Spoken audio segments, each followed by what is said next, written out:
I would like to know one thing about number 2.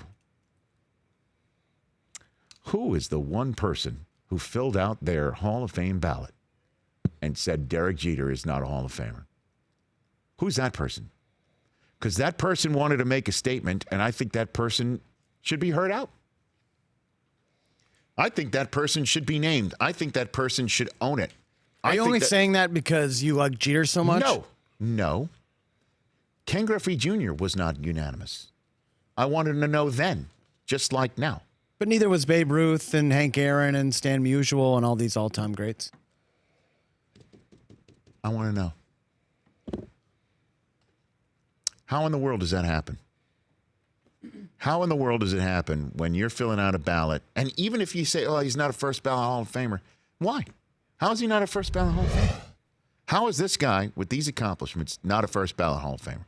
And again, I know Seaver didn't get in unanimously, and Ryan didn't get in unanimously in 92 and in 97, 99, respectively. I want to know about those stories, too. It would be a fascinating documentary. The people who said no about clear, surefire, first ballot Hall of Famers. How does that happen? Why? What, the war wasn't good enough or whatever? I want to know. That person clearly was making a statement with his or her ballot and deserves, I want to know, deserves to be heard out. Maybe they weren't making a statement. Maybe I'm just playing devil's advocate here. Maybe they, look. But their Sharpie ran out of ink? No. I mean, you can tone down the hatred a little bit. I'm just saying, like, everyone knows Jeter's a first ballot Hall of Famer. You assume he's going to get 95% plus of the votes, right?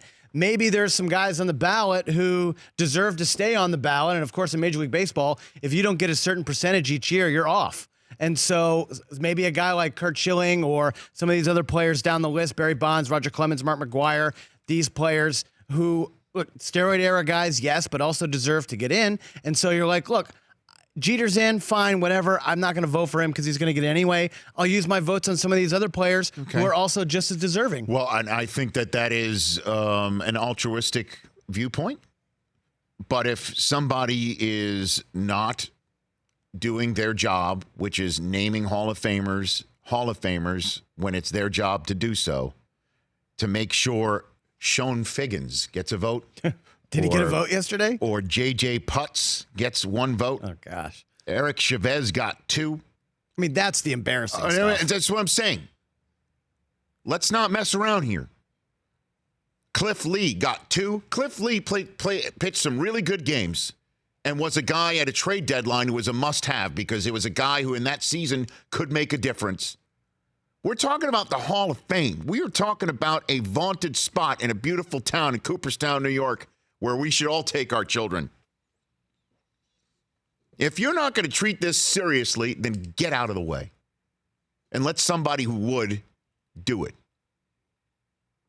Raul Ibanez got a vote. I mean, come on. Here's what should happen. We should make the person who didn't vote for Jeter introduce him.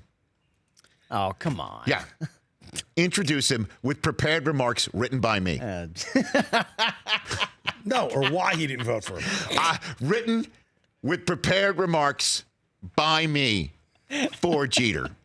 Starting with the words, ladies and gentlemen, before I bring on the perfect human being, Derek Sanderson Jeter, I just want to let everybody know I suck. Exactly. Right.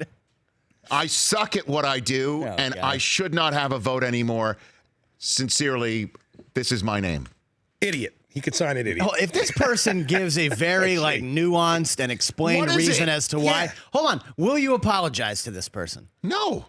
What do you mean? No. What is the nuanced reason? Exactly. I don't know. We got to hear it out.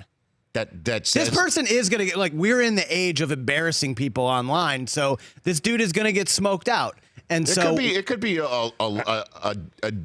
what is it, dude or dame, whatever you're like. Could be a lady too. Well, yes. This never got asked out by Derek. And will stop it, Mike. And when they explain it, if it's good enough, I hope you guys apologize. Sorry. Who cares why they didn't do it? They didn't do it. I can't understand why anybody would look at this guy's career and say he is not a Hall of Fame player. Yeah. That we can tell the story. I totally agree with you. We can tell the story of one of the most dynastic teams in the second half of the century one of the most dynamic, maybe the last dynastic team we see. As we've seen in baseball how many terrific stories there have been. Yep. Cubs fans have finally seen the day. Yep. Nationals fans finally saw the day. I mean, we could go on and on. And the Red Sox have won a ton, and the Dodgers haven't made it. But one team started in 96 and in 2001 just missed winning their 4th in a row. And their 5th in 6 years. And one of the reasons why you can't tell the story of that team without the captain. And you can't also tell the story about 3,000 hits and who's in that club without the captain. And you can't talk about, I'm not even going to go into his bona fides. There's written in a half a sheet of paper that El Zorro gave me.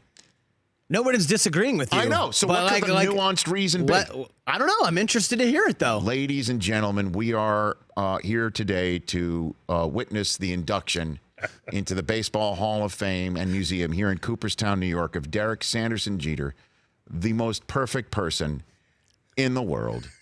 And I suck. I mean, South Florida might disagree, but no, I know that. We're talking about his playing career. Oh, okay. Career. Got it. Career doesn't matter. Look, I totally agree with you, but then it just gets into the whole argument of why do you have 10 years on the ballot? If you're a Hall of Famer, you're a Hall of Famer. One shot, let's go. Why is there a 5-year waiting period? No, I understand. So I'm curious what this person has to say. That's what I'm saying. I'm curious too. And I hope when it's a good reason, you apologize. I have no open mind. I'm not an impartial juror. Where have we heard this? I'm not an impartial jury. But I am willing to allow evidence. That's true. I want to hear from the witness. I'm ready. Let's go. You're impeaching him. I want a trial. You're impeaching him. I have already impeached this voter, and I want them removed.